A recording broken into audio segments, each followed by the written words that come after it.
இங்கே பாரு எலிசா,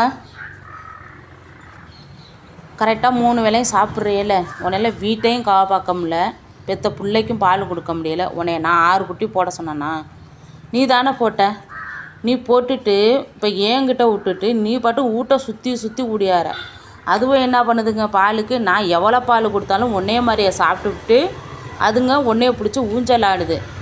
நான் என்ன பண்ணுறது? என் மேலே கோவத்தில் என்னை திரும்பி கூட பார்க்க மாட்டேங்கிற, நம்ம பேசினோம்னா திரும்பி பார்க்க மாட்டேங்கிற, கூப்பிட்டா மதிக்க மாட்டேங்கிற, நீ உன் இஷ்டத்துக்கு போய்கிட்டு இருக்கிற. உன்னைய நான் போட சொன்னேன் 6 குட்டி? சொல்லு, உன்னைய நானா போட சொன்னேன்? நான் தானே போட்டேன். விருப்பப்பட்டு தானே நான் 6 குழந்தைய பெற்றுட்டு நீ தான் பால் கொடுக்கணும். சரி பாவம், நம்ம வளர்த்துட்டோம், பாவம் எல்சா பாவன்ட்டு உன் பிள்ளைங்களுக்கு என்னை நம்பி கொடுத்துட்டேன்ட்டு நான் அதுங்களுக்கு பால் காய வச்சு நல்லா 6 வேளையும் அதுங்களுக்கு 6 வேளை கொடுக்குறேன். உனக்கு 3 வேளை, அதுக்கு 6 வேளை. ஆனால் என் பாலை மட்டும் குடிச்சிட்டு அது இருக்கா? உன்னைய தான் ஊஞ்சல் ஆடுதுங்க. என்ன பண்ணுறது? நீ பெற்ற தாயாகிடுச்சே, என்ன பண்ணுறது? இங்கே பாருங்கள், அதுங்களும் குடிச்சிட்டு அதுங்க பண்ணுற மோசம் பெரும் மோசமாக இருக்குங்க. பாருங்கள், எல்லாம் இப்படி மலை மேலே ஏறினாக்க என்ன பண்ணுறது? இங்கே பாருங்கள், பழனி மலை மேலே ஏறுதுங்க. இந்த எலிசாவும் என்ன பண்ணும்? அதுவும் புண்ணாக போய் கிடக்கு.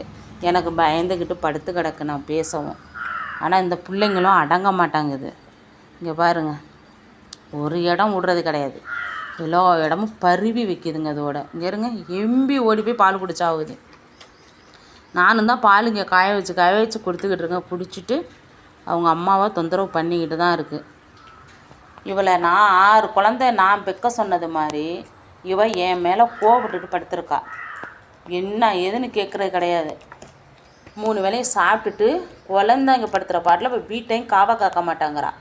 இவ இஷ்டத்துக்கு போய் பின்னாடி படுத்துக்கிறா. பிள்ளை இங்கே போட்டுட்டு பின்னாடி படுத்துக்கிறா, இல்லாட்டி மாடி மேலே போய் படுத்துக்கிறா.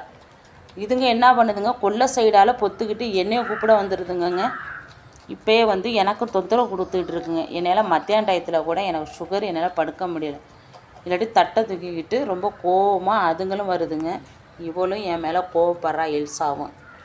என்ன பண்ணலான்னு நீங்களே சொல்லுங்கள், கமெண்ட் பாக்ஸில் நீங்களே சொல்லுங்கள். இங்கே பாருங்கள், நான் பேசுகிறேனே, இவ்வளோ தூரம் பேசுகிறேனே, என்னை திரும்பி பார்க்குறாள. நான் இவள்கிட்ட பேசிகிட்டு இருக்கேன், இவள் எங்கே பார்த்துட்டு இருக்கா பாருங்கள். இங்கே பாருங்கள், இவள் அங்கே பார்த்துக்கிட்டு இருக்கா, யாரையோ பார்த்துட்டு இருக்கா. ஏன்னா பிள்ளைங்க பால் குடிக்கிற வெறி. அதனால் நான் இருக்கானா திட்டுறானா, எந்திரிச்சு போக முடியல பிள்ளைங்கள விட்டுட்டு. இவள் இருந்த அவஸ்தானே திட்டிக்கிட்டு இருக்கா. நம்ம இப்படி படுக்க வேண்டியதாக இருக்கேன்னு என் மேலே கோவத்தில் படுத்துருக்கா. ஆனால் இந்த பிள்ளைங்களும் ரொம்ப மோசங்க, மோசமான பிள்ளைங்க. பிடிச்சா லைக் பண்ணுங்கள். இந்த பிள்ளைங்களை பிடிச்சாலும் லைக் பண்ணுங்கள். நம்ம